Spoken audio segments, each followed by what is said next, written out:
سب مان لیں گے اللہ کی باتوں کو، لیکن انسان ہے جو اس تمام مخلوق میں سب سے بڑا جھگڑالو ہے، یعنی وہ انسان اور جنات بھی اس میں داخل ہیں ضمناً،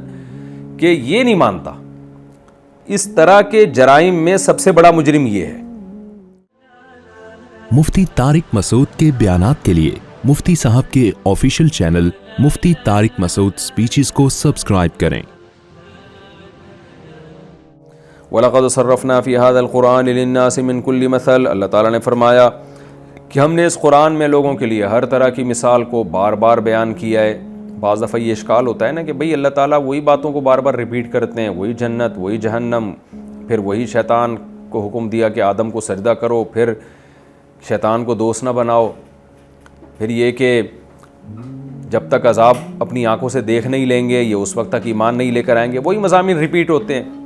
تو اللہ کہتے ہیں صرفنا، ہم انہی مضامین کو بار بار مختلف طریقوں سے، صرف کا معنی ہوتا ہے پھیرنا، ہم بار بار ریپیٹ کرتے ہیں ان کو، تو اس کا تقاضا یہ تھا کہ مان جاؤ تم۔ لیکن اللہ کہتے ہیں دیکھیں جب ایک بات کو بار بار مکرر بیان کیا جاتا ہے نا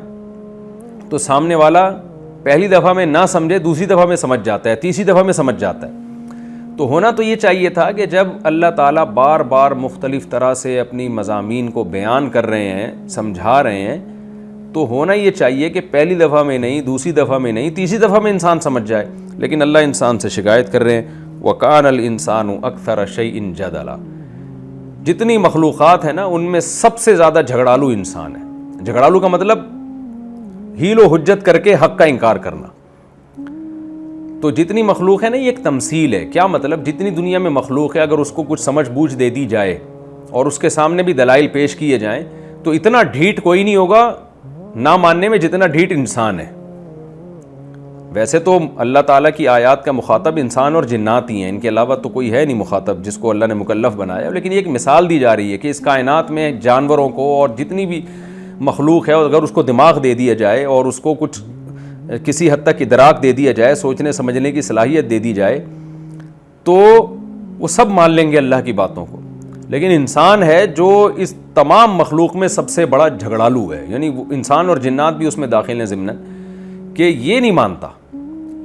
بلکہ اسی کو یہ عیب بنا کے پیش کرتا ہے کہ اللہ اپنی باتوں کو ریپیٹ کیوں کر رہا ہے، یعنی اسی میں جھگڑا کرنا شروع کر دیتا ہے۔ تو وَكَانَ الْإِنسَانُ أَكْثَرَ شَيْءٍ جَدَلًا، ظاہر ہے اس سے سارے انسان مراد نہیں ہیں، بہت سارے انسان اس سے مستثنی بھی ہیں جو ایمان لے کر آئے اور نیک اعمال انہوں نے اختیار کیے، لیکن اللہ تعالیٰ انسان کی ایک عادت بیان کر رہے ہیں کہ انسان بڑا جھگڑالو ہے۔ رب کتنے طریقوں سے سمجھا رہا ہے مگر اس نے پھر بھی کچھ نہ کچھ اس میں عیب تلاش کرنا ہے اور چون و چرا کر کے اللہ کی بات ماننی نہیں۔ اللہ نے کیسے سمجھایا نا پچھلے رکوع میں کہ شیطان نے آدم کو سجدے سے انکار کیا، وہ دشمن ہے تمہارا، وہ جو تمہارے دل میں جو برائی کے خیالات آتے ہیں یہ شیطان ڈال رہا ہے، تو مت دوست بناؤ۔ لیکن پھر بھی دیکھیں ہم کس راستے کو اختیار کرتے ہیں رب کے راستے کو چھوڑ کر۔ آگے اللہ فرماتے ہیں وَمَا مَنَعَ النَّاسَ أَن يُؤْمِنُوا إِذْ جَاءَهُمُ الْهُدَىٰ، اس آیت کی میں تفسیر بیان کر چکا ہوں کہ جب لوگوں کے پاس ہدایت بھی آ گئی پھر بھی ایمان لانے سے اور توبہ استغفار کرنے سے جو چیز رکاوٹ بن رہی ہے وہ صرف یہ چیز رکاوٹ بن رہی ہے کہ پچھلی امتوں پہ جو عذاب آئے نا، جب تک وہ عذاب نہ آ جائیں یا کوئی دوسرا عذاب اپنی آنکھوں سے نہ دیکھ لیں اس وقت تک ایمان نہیں لے کر آئیں گے۔ تو یہ ایک بیریئر ہے، یہ بیریئر جیسے ہی اٹھ گیا اور عذاب آ گیا تو سارے کے سارے ایمان لے آئیں گے۔ لیکن اللہ کہتے ہیں ہمارا کام کیا ہے، ہم تو پیغمبروں کو عذاب دینے کے لیے تھوڑی بھیجتے ہیں، ہم تو پیغمبروں کو بھیجتے ہیں خوشخبریاں سنانے والا اور ڈرانے والا بنا کے۔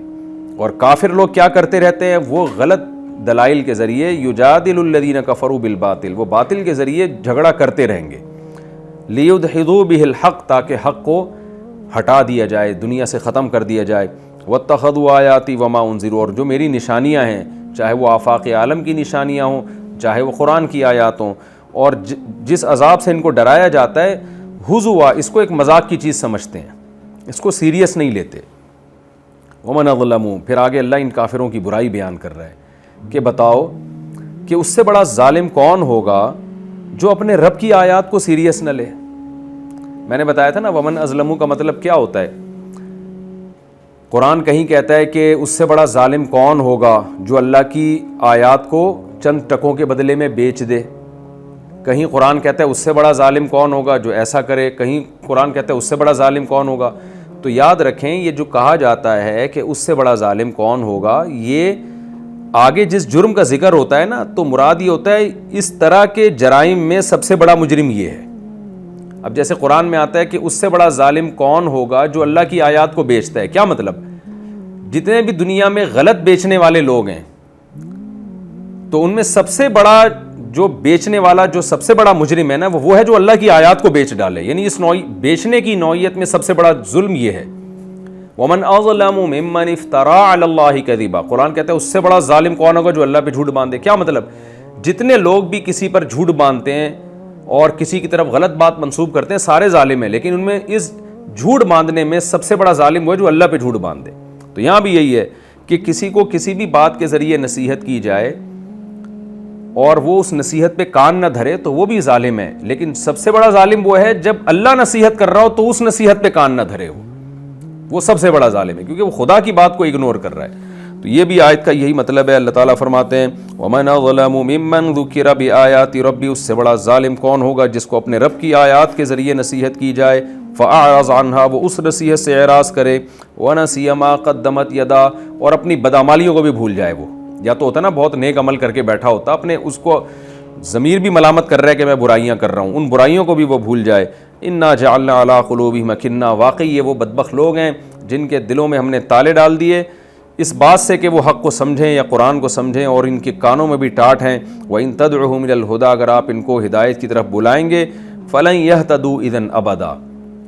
اگر آپ بلائیں گے بھی تو یہ ہدایت نہیں حاصل کریں گے۔ یہ ایسے بدبخت لوگ ہیں۔ وَرَبُّكَ الْغَفُورُ ذُو الرَّحْمَةِ، رہا یہ مسئلہ کہ پھر اللہ تو ان کو مار کیوں نہیں دیتا، تو بتا رہا ہے دھمکیوں پہ دھمکیاں دے رہا ہے، یہ بھی بتا رہا ہے کہ یہ نئی ہدایت لے کر آئیں گے، یہ انہوں نے جانا جہنم میں ہی ہے، تو اللہ پھر ایسے لوگوں کو مار دینا تو